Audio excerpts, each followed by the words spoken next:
High বন্ধুরা, আজকে আমি একটা নতুন রেসিপি চাই। টক ডাল। গরমে একটু টক টক না হলে ভাল লাগে না খেতে, তাই এতে আমার ডাল ধুয়ে রেখে দিয়েছি, আর একটু পেঁপে দিয়েছি, আম দিয়েছি, নুন হলুদ একটু দিয়ে দিয়েছি।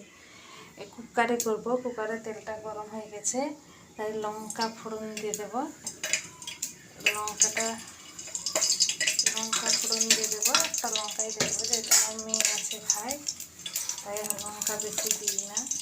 আর ছোটো মেয়ে খাই বলে একটু ডালে সবজি টবজি দিয়ে দিই, তাই আমি পেঁপেটা একটু দিয়েছি। আমার লঙ্কাটা ভাজি হয়েছে, ফোড়ন দিয়ে দেবো। ফোড়নটা ভাজি হয়ে গেল, তাতে আমার যে সব রকমের একটা ইয়েতে মিক্স করে রেখেছিলাম, ওইটাই আমি কুকারেই ডালটা করি। তাড়াতাড়ি ঢাকা দিয়ে বসে দিয়েছি, গ্যাসটা পুরো হাইতে রেখেছি। একটা দুটো সিটি হলেই হয়ে যাবে, বেশি সিটি দেবেন না, ডাল ঘেঁটে যাবে, খেতে ভালো লাগবে না।